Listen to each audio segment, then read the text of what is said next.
papilas y yemas gustativas que tienen que ver con esta percepción de sabores, una más que la otra, como ya van a revisar un poco en fisiología, se describía áreas de la lengua para los diferentes sabores. Ustedes aprendían, bueno, mi generación aprendió 4 y ahora hay 5 sabores en particular.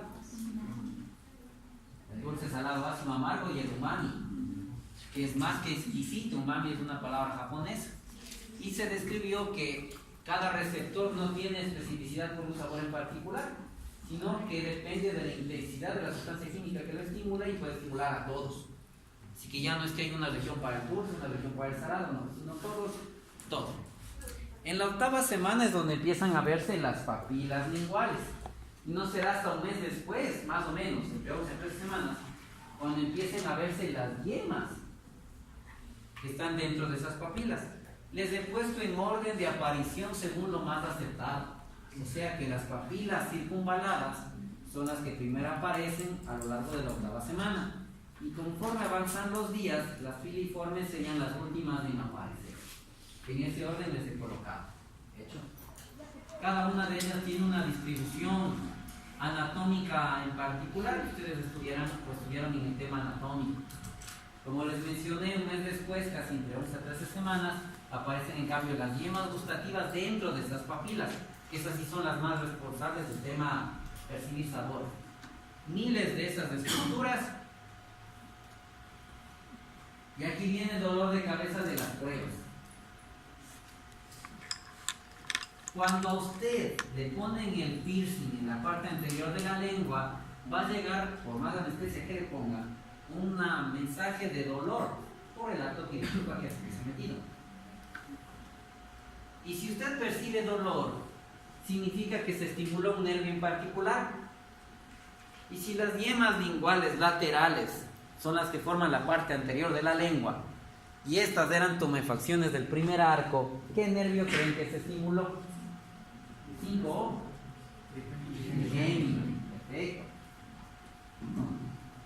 Entonces, hasta ahí, ningún problema.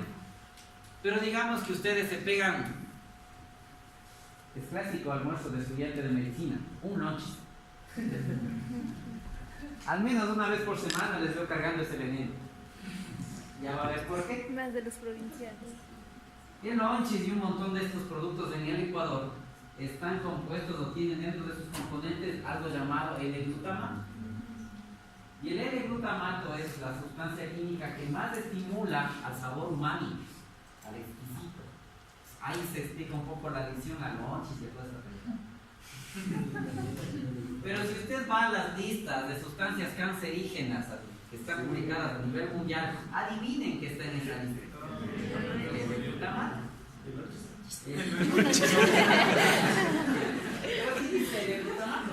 Razón por la que en otros países no tiene tanto uso realmente. En otros países, sobre todo europeos, está más proscrito, no se usa tanto. Pero aquí como somos, perdón por lo que voy a decir, lo dijo un amigo español, el culo del mundo. O sea, les exportamos muy poquito a algunas empresas, créanme. El mismo producto aquí en Brasil tiene otro componente.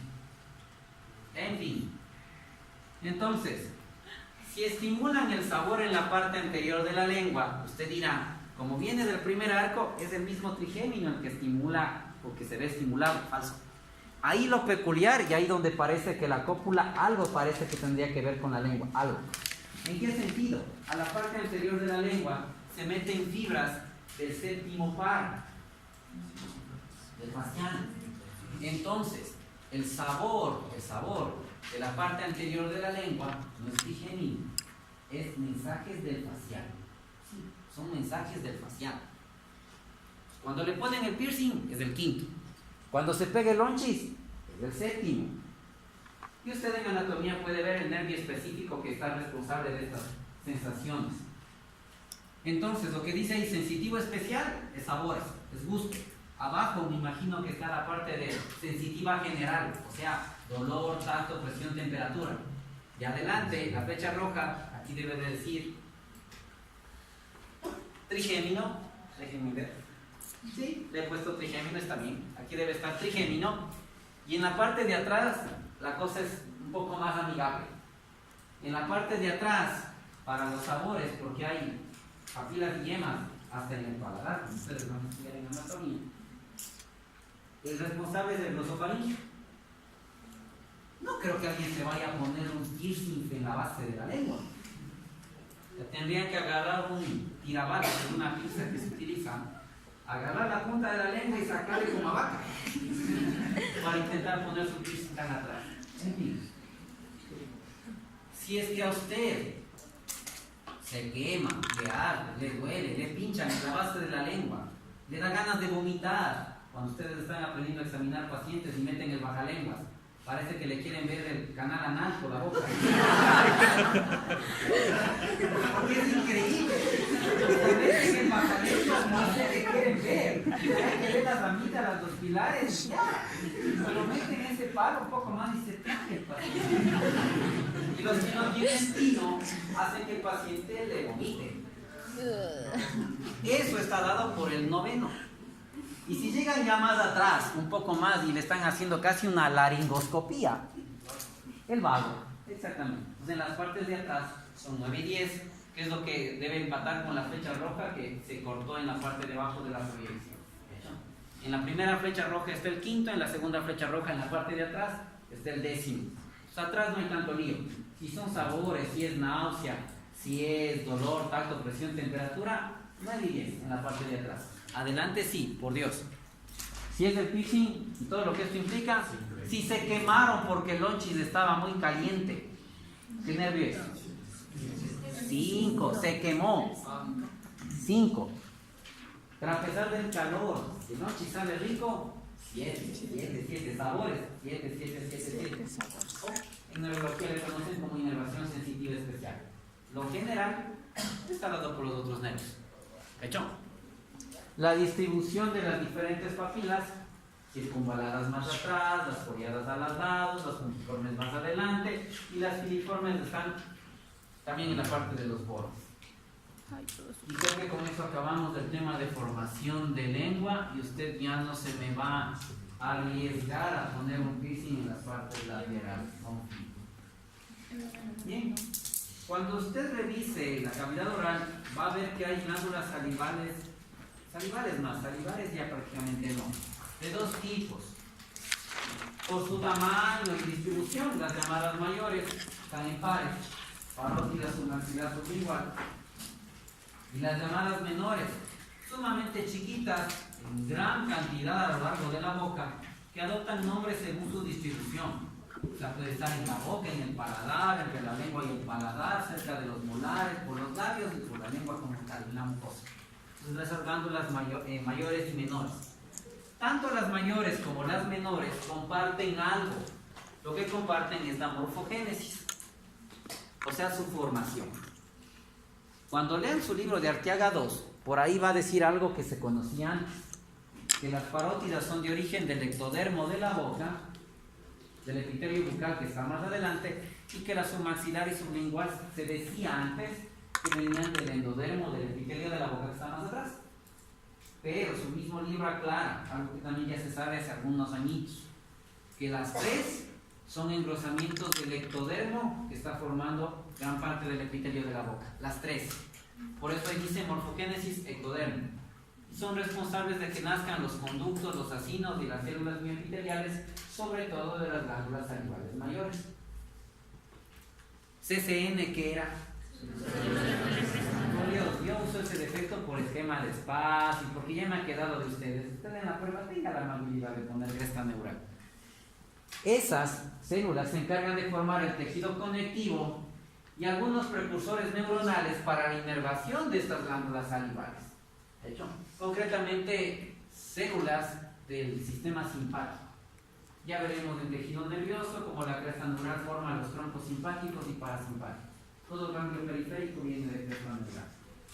Eso es lo que comparten. Veamos cosas peculiares de una y otra. Está aceptada que la primera o primer par de glándulas salivales mayores en formarse son las parótidas. La D es diferente, es desarrollo. La F es cuando funcionan. Sin embargo, parece ser que son las últimas en formarse, en funcionar, perdón. ¿Por qué digo parece ser? Ya lo va a ver. Después de esas, en la misma sexta semana, pero a finales, las submandibulares pero aparentemente funcionan antes. Y por último, las sublinguales, las últimas glándulas salivales mayores en formarse, pero no se describe hasta la fecha en qué momento del desarrollo empezarían a funcionar. Pues como no sabemos si las sublinguales funcionan antes, al mismo tiempo o después que las otras dos, no podemos afirmar 100% que la parótida sea la última en funcionar, porque no tenemos ese dato de las sublinguales. En el proceso de morfogénesis de estas glándulas hay una serie de eventos que deben ocurrir. Ejemplo, proliferación celular. Y en proliferación celular algunos factores responsables, el más común el factor de crecimiento de fibroblastos.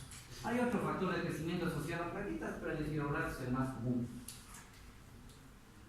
En el desarrollo de estas glándulas también empiezan a formarse como cavitaciones o hendiduras. Y en este proceso parece que fibronectina y la separación de estructuras que estaba mediado por las cadeninas. No sé si recuerdan que las cadeninas eran moléculas de unión. Sí. Y que por ejemplo en la cresta neural se separan y le permiten que estas células migren. Entonces, parece que la fibronectina y la cadenina algo tienen que ver. El compañero la pastel.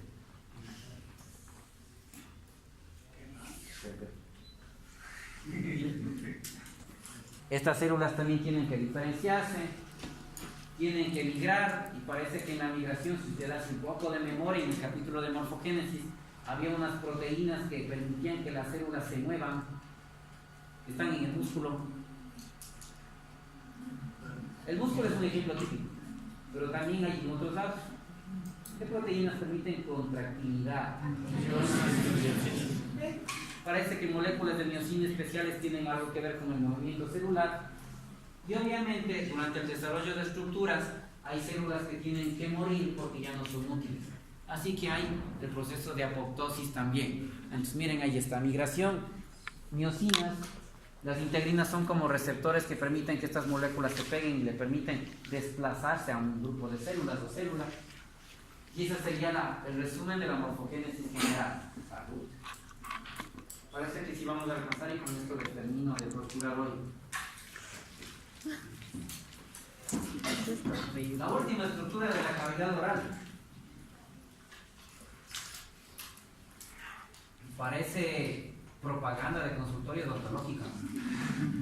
Porque si ustedes se fijan, están bastante parejitos, bastante limpiecitos, y una tonalidad no tan blanca como para propaganda de crema dental, sino como para propaganda de ser humano normal. Pues ahí es lo que confirma que hay 4 incisivos arriba y abajo, 2 centrales y 2 laterales. Los 4 superiores estaban en relación con el segmento intermaxilar, por amor de Dios. ¿Para qué sirven los dientes?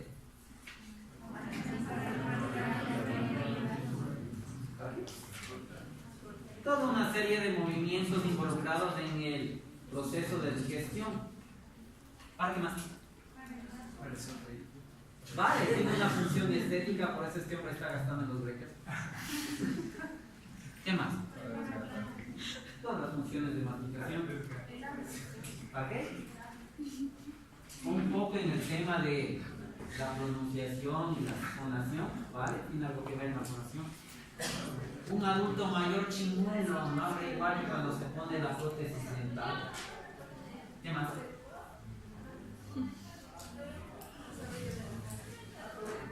Vale, la erupción de los dientes tenía que ver con el desarrollo facial. Los huesos pequeños y sin dientes nos daban un rostro pequeño.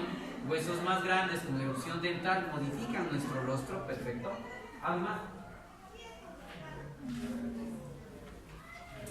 Cuando estaba en el colegio hace unos años, por no decir cuántos, ya suena, ya había el trole, no creo que soy también.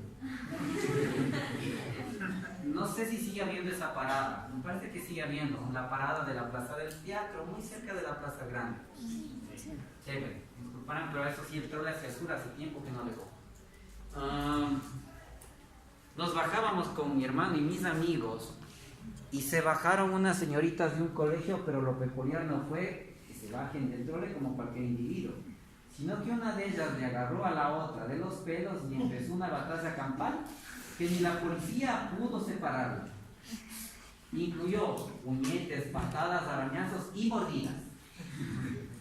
Ya esas funciones a las que me quería referir, y ya la especie humana casi no se usa, a excepción de ese cuadro que hasta ahora lo tengo acá. Un poco de arma de defensa. Otras especies la utilizan justamente para la caza, para las peleas.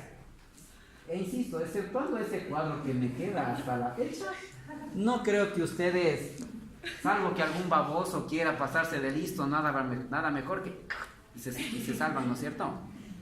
Así que tiene una especie de función defensiva también. Pero caza no creo. No creo que estén parados atrás de su chiquilla, parece un ciervo.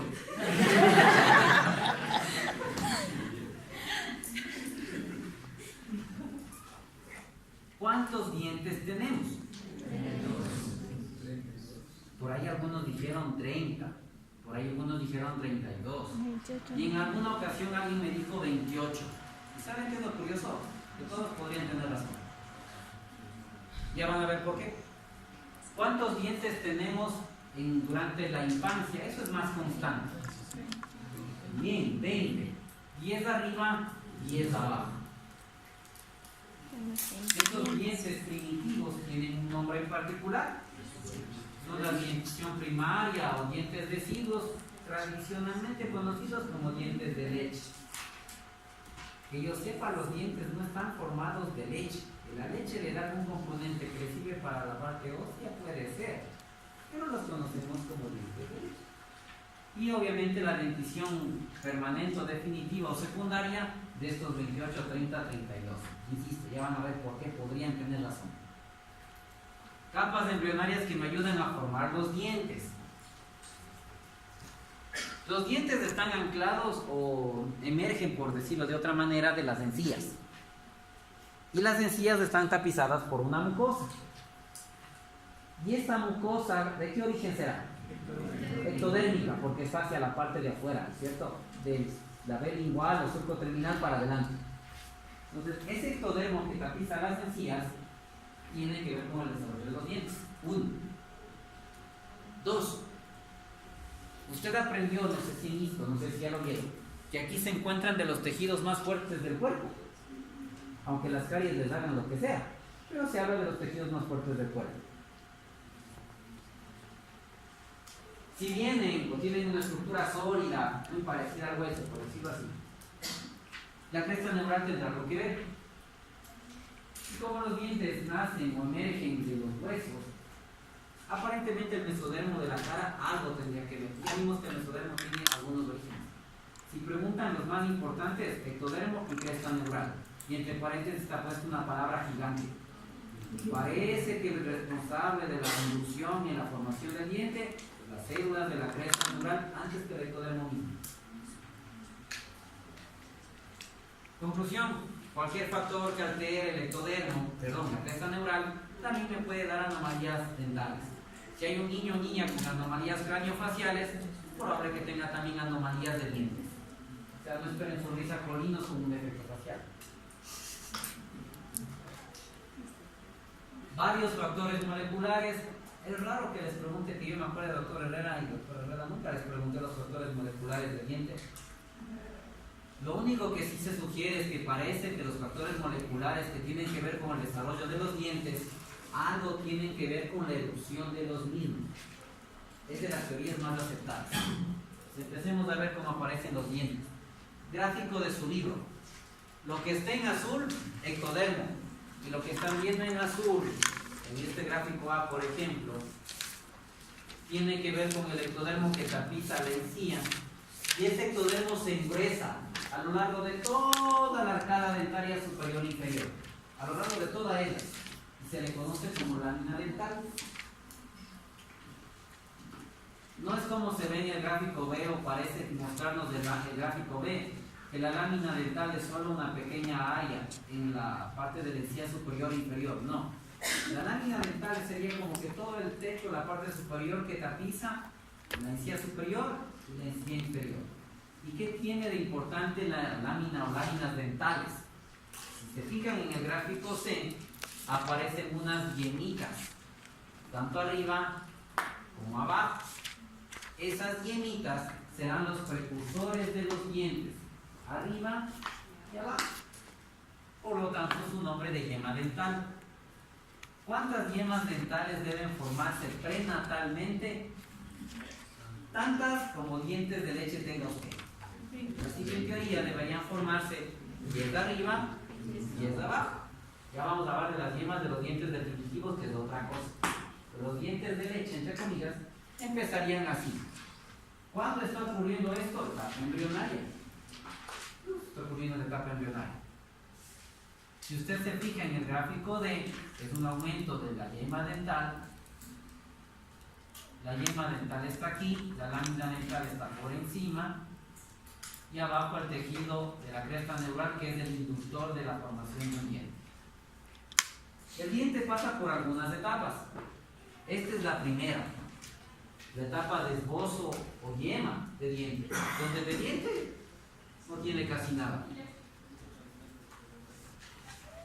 Esto ya le mencioné, etapa del periodo embrionario, sexta semana, un par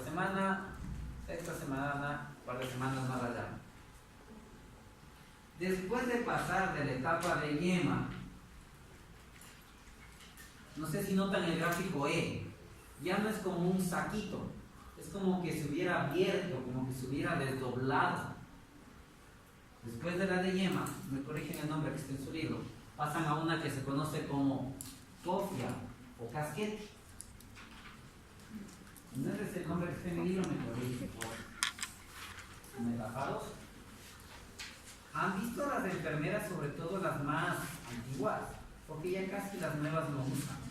Cuando las enfermeras se graduaban, me he visto una graduación de enfermeras en el tiempo, les daban dos cosas: una capa bien chiquita y un sombrero peculiar. No sé si siguen haciendo eso actualmente, no sé. Y en los hospitales, generalmente solo la enfermera gran jefe, mamá de Tarzán, andaba con ese sombrero en particular. Las demás no les, ni se atrevan a ponerse a menos de que la jefa les pida que se lo ponga. O sea, era un distintivo de: esa es la dura, no se meta con esa señora, no la va a pasar mal. Tiene como un salido, se une y un nuevo salido. Algo así se pone el diente. El un salido corresponde a la yema del diente que se abrió. El otro salido es el tejido mesenquimático que se introduce hacia la yema del diente inicial. Y se estructuran dos cosas en particular. Por fuera, en el color azul, y ustedes ven mejor en este gráfico F, se estructura el famoso órgano del esmalte, que es lo que se ve ahí afuera.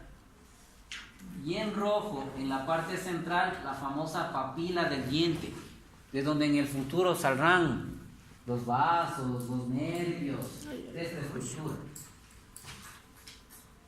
Le aumento un poco, porque sí se logra ver una estructura en amarillo, unas líneas amarillas, no sé si le ven, unas líneas amarillas alrededor de ese diente de desarrollo. Bien, es el famoso saco dental. De ese órgano del esmalte de origen ectodérmico está fácil saber qué saldrá.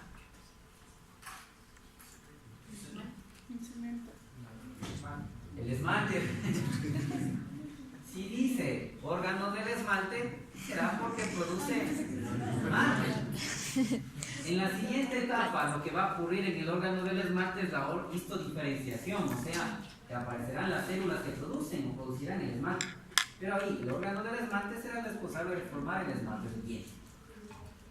La papila dental, que está ahí marcada en color rojo, ya le dije lo que ayudará a formar los vasos y los nervios que llegan a los diferentes dientes. Y lo amarillo que dice saco dental, eso es otra cosa. Los dientes están fijos, están anclados en lo que son el maxilar y la mandíbula. Y se anclan por dos componentes. Por lo que dijeron por acá, por un cemento, ¿sí?, y por un ligamento, el ligamento periodontal. Entonces, del saco dental nacen estos dos componentes de anclaje del diente: el cemento y el ligamento periodontal. Solo que insisto, en la siguiente etapa, conocida de cofia o casquete, en la tercera etapa que vamos a ver, ahí ya empiezan a aparecer las células que producirán el cemento, que producirán el esmalte, que producirán la dentina, que es otro componente del diente. y ahí las podremos ver de mejor manera. Etapa 2, la de cofio casquete. La etapa 3 es la de histodiferenciación del diente. Empata mejor con el gráfico que tienen en G. Aquí usted ya puede ver las diferentes estructuras y las células que ayudarán a formar los diferentes componentes de este órgano. Las células que producen esmalte se llaman. Bien, entonces aquí ya podré ver los ameloblastos. Las células que producen cemento se llaman. Al inicio, cemento blasto. La palabra blasto habla de la célula que está en formación, no tan diferenciada. Cisto ya es más diferenciado, ¿no? Entonces, tiene ameloblastos, tiene cementoblastos y aparece un siguiente piso en el diente.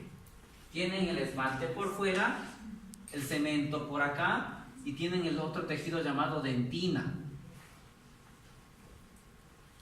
¿Alguien alguna idea de dónde se produce la dentina?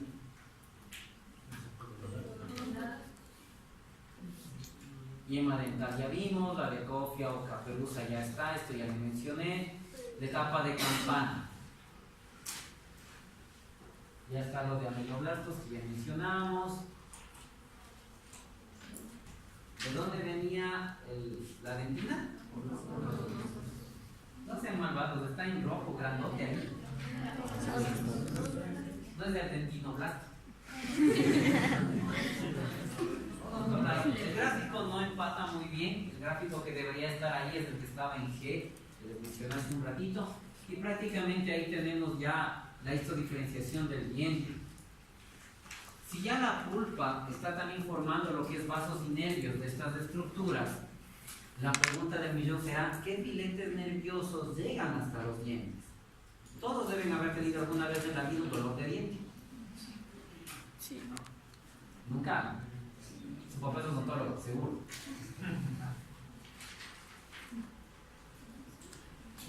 Diosito santo. Cuando les dolía el diente a algunos de ustedes, ¿a alguien les dolía también la cara? Sí. ¿Y les dolía a algunos la lengua? No, pero la cara sí, al menos. ¿Por qué será que un dolor de diente puede hacer que nos duela hasta la cara? Porque son bien guapos. Es una canción de mi época. ¿Sí han oído? No, ahora les voy a escuchar. La explicación es que los filetes nerviosos que llegan acá tienen relación con de dónde viene el maxilar y la mandíbula. Maxilar y mandíbula vienen del proceso maxilar y mandibular. Y estos vienen del primer arco. Y ya vimos que el nervio del primer arco es trigémino, no facial, trigémino. Salud. Conclusión: los filetes nerviosos que van a llegar a los dientes son del trigémino. Entonces, el peor dolor del diente será el que le duela el diente, la cara, la mucosa de la boca y la lengua. Pero obviamente ustedes ya aprenderán que en algún momento el nervio se daña de tal manera que aunque le claven algo ahí, ya no les duele. Eso significa que el diente ya más toca la vera. Listo. La etapa final le conocen como etapa de aposición, raya y erupción. Lo normal es que ya el diente está en su esbozo formado prenatalmente. Y como habrán notado en algunos gráficos, ya aparece incluso la yema del diente definitivo como pegadito al diente deciduo de leche. Entonces, en teoría, uno nacería con 20 dientes de leche y al menos con sus respectivas yemas de dientes definitivos. Hay unos dientes que no tienen dientes de leche.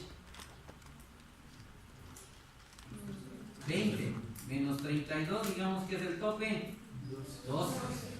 Significa que hay al menos 12 dientes que tienen que tener su yema, pero como diente definitivo, no de diente de leche. ¿Qué dientes serán? Los incisivos no son. Los del juicio. Los caninos tampoco son. Molares. Los premolares. Los molares, por ahí uno de los premolares. Estos últimos son los que no tienen dientes de leche. Listo.